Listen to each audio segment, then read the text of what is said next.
Welcome back to Marxist Saw. Let's continue reading Lenin's 1904 book One Step Forward, Two Steps Back, The Crisis in Our Party. The equality of language is incident. Let us return to the chronological order of the Congress sittings. We have now convincingly seen that even before the Congress proceeded to discuss its actual business, there was clearly revealed not only a perfectly definite group of anti-Iskrists, 8 votes, but also a group of intermediate and unstable elements prepared to support the 8 anti-Iskrists and increase their votes to roughly 16 or 18. The question of the position of the Bund in the party, which was discussed at the Congress in extreme, excessive detail, reduced itself to deciding about the principle, while its practical decision was postponed until the discussion on organization. Since the points involved had been given quite a lot of space in the press prior to the Congress, the discussion at the Congress produced relatively little that was new.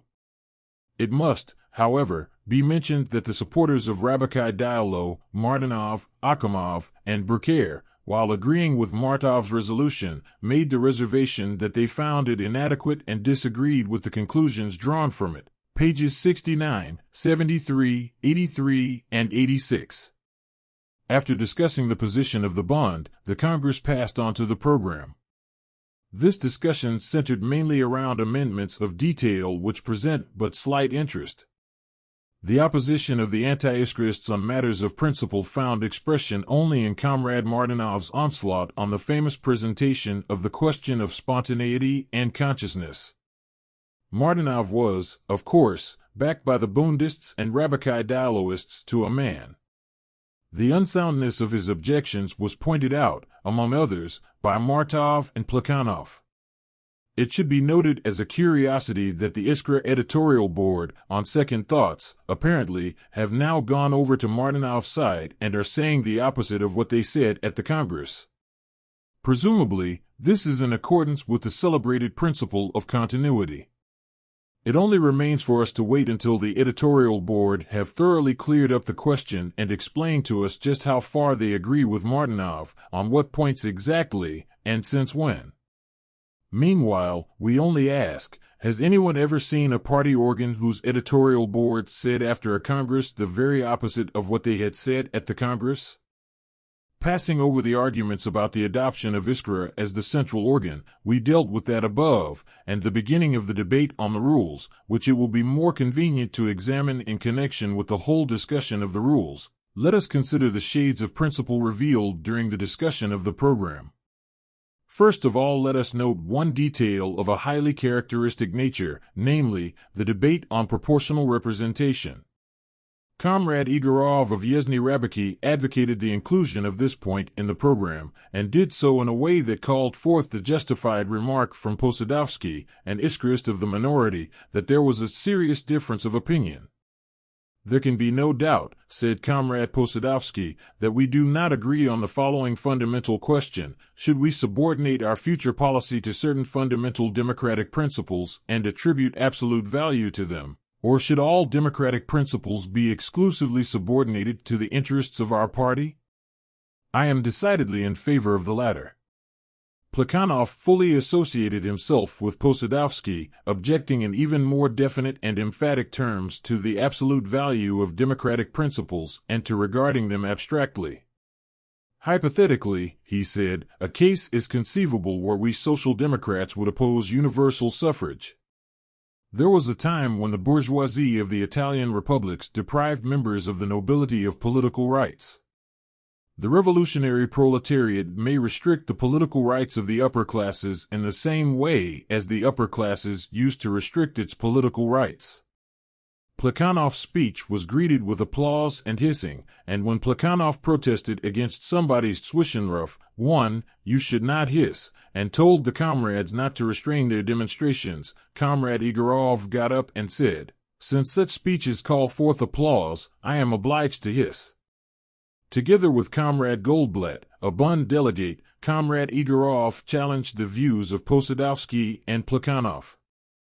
Unfortunately, the debate was closed, and this question that had cropped up in it immediately vanished from the scene. But it is useless for Comrade Martov to attempt now to belittle or even altogether deny its significance by saying at the League Congress, these words, Plekhanov SL, aroused the indignation of some of the delegates. This could easily have been avoided if Comrade Plekhanov had added that it was of course impossible to imagine so tragic a situation as that the proletariat, in order to consolidate its victory, should have to trample on such political rights as freedom of the press. Plekhanov, merci. League Minutes, page 58. This interpretation directly contradicts Comrade Posadovsky's categorical statement at the Congress about a serious difference of opinion and disagreement on a fundamental question. On this fundamental question, all the Iskrists at the Congress opposed the spokesman of the anti-Iskra right, Goldblatt, and of the Congress Center, Igorov. This is a fact, and one may safely assert that if the Center, I hope this word will shock the official supporters of mildness less than any other, had had occasion to speak without restraint, through the mouth of Comrade Igorov or Makov, on this or on analogous questions, the serious difference of opinion would have been revealed at once. It was revealed even more distinctly over the matter of equality of languages, Minutes, page 171 etc. On this point it was not so much the debate that was so eloquent, but the voting. Counting up the times a vote was taken, we get the incredible number of 16. Over what? Over whether it was enough to stipulate in the program the equality of all citizens irrespective of sex, etc., and language, or whether it was necessary to stipulate freedom of language, or equality of languages. Comrade Martov characterized this episode fairly accurately at the League Congress when he said that a trifling dispute over the formulation of one point of the program became a matter of principle, because half the Congress was prepared to overthrow the program committee. Precisely. The immediate cause of the conflict was indeed trifling, yet it did become a matter of principle and consequently assumed terribly bitter forms, even to the point of attempts to overthrow the program committee, of suspecting people of a desire to mislead the Congress, as Igorov suspected Martov, and of personal remarks of the most abusive kind, page 178. Even Comrade Popov expressed regret that mere trifles had given rise to such an atmosphere, my italics, page 182, as prevailed during the course of 3 sittings, the 16th, 17th, and 18th. All these expressions very definitely and categorically point to the extremely important fact that the atmosphere of suspicion and of the most bitter forms of conflict, overthrowing, for which later, at the League Congress, the Iskrist majority were held responsible, actually arose long before we split into a majority and minority.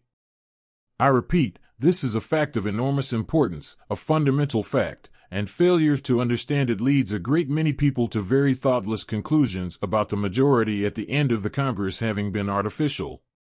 From the present point of view of Comrade Martov, who asserts that 9/10 of the Congress delegates were Iskrists, the fact that mere trifles, a trivial cause, could give rise to a conflict which became a matter of principle and nearly led to the overthrow of a Congress commission is absolutely inexplicable and absurd. It would be ridiculous to evade this fact with lamentations and regrets about harmful witticisms. No cutting witticisms could have made the conflict a matter of principle. It could become that only because of the character of the political groupings at the Congress. It was not cutting remarks and witticisms that gave rise to the conflict. They were only a symptom of the fact that the Congress political grouping itself harbored a contradiction, that it harbored all the makings of a conflict, that it harbored an internal heterogeneity which burst forth with imminent force at the least cause, even the most trifling. On the other hand, from the point of view from which I regard the Congress, and which I deem it my duty to uphold as a definite political interpretation of the events, even though this interpretation may seem offensive to some, from this point of view the desperately acute conflict of principle that arose from a trifling cause is quite explicable and inevitable.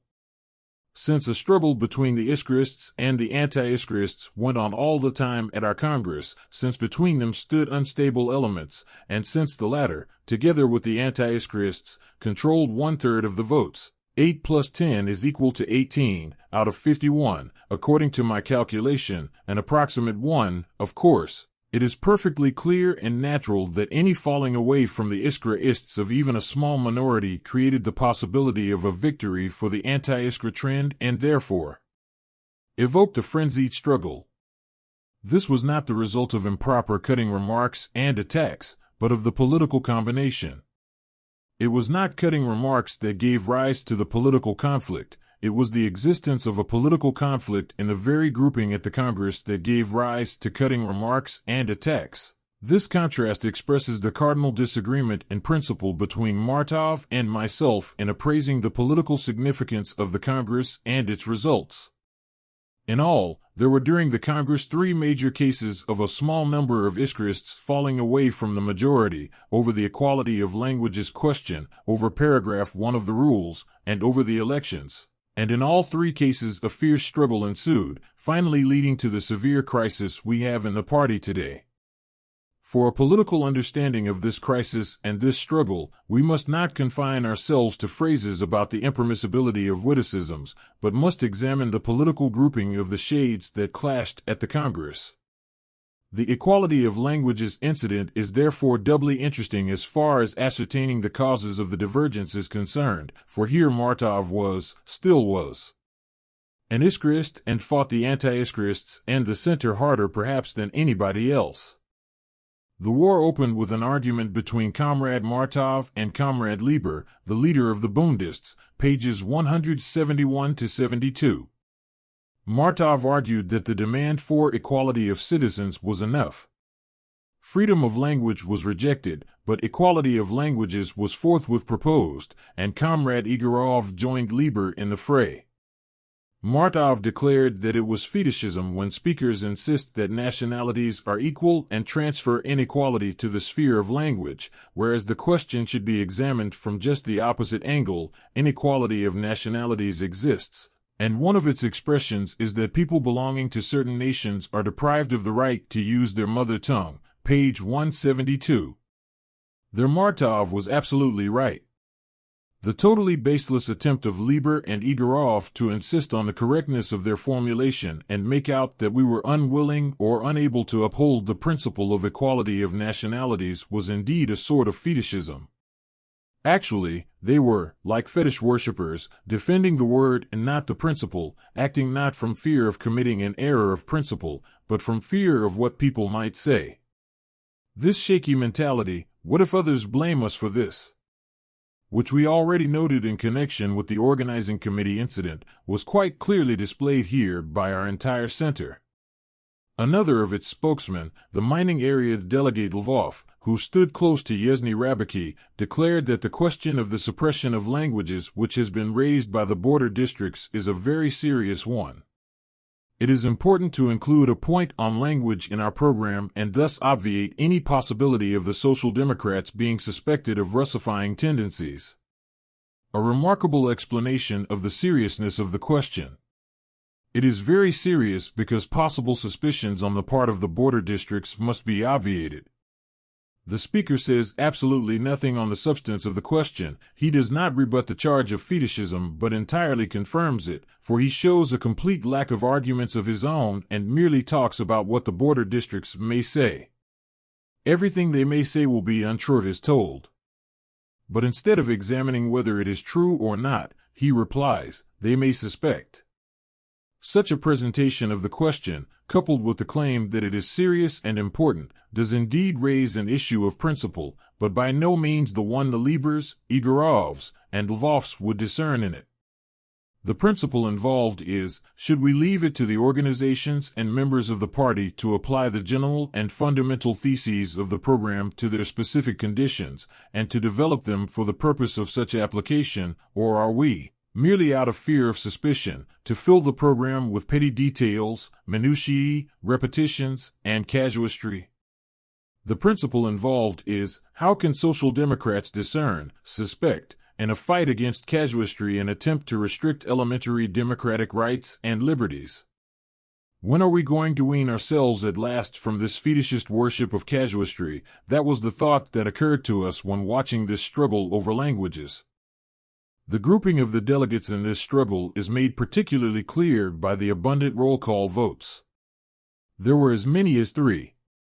All the time the Iskra Corps was solidly opposed by the anti-Iskrists, 8 votes, and, with very slight fluctuations, by the whole center, Markov, Lvov, Igorov, Popov, Medvedev, Ivanov, Tsaryov, and Bailov. Only the last 2 vacillated at first, now abstaining, now voting with us, and it was only during the 3rd vote that their position became fully defined. Of the Iskrists, several fell away, chiefly the Caucasians, 3 with 6 votes, and thanks to this the fetishist trend ultimately gained the upper hand. During the 3rd vote, when the followers of both trends had clarified their position most fully, the 3 Caucasians, with 6 votes, broke away from the majority Iskrists and went over to the other side. 2 delegates, Posadovsky and Kostich, with 2 votes, fell away from the minority Iskrists. During the first 2 votes, the following had gone over to the other side or abstained: Lenski, Stepanov, and Gorsky of the Iskrist majority, and Deutsch of the minority.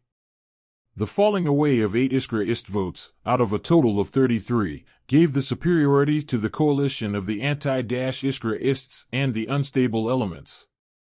It was just this fundamental fact of the Congress grouping that was repeated, only with other Iskrists falling away, during the vote on paragraph 1 of the rules and during the elections. It is not surprising that those who were defeated in the elections now carefully closed their eyes to the political reasons for that defeat, to the starting points of that conflict of shades which progressively revealed the unstable and politically spineless elements and exposed them ever more relentlessly in the eyes of the party. The equality of languages incident shows us this conflict all the more clearly because at that time Comrade Martov had not yet earned the praises and approval of Akhimov and Makov. Thank you for tuning in.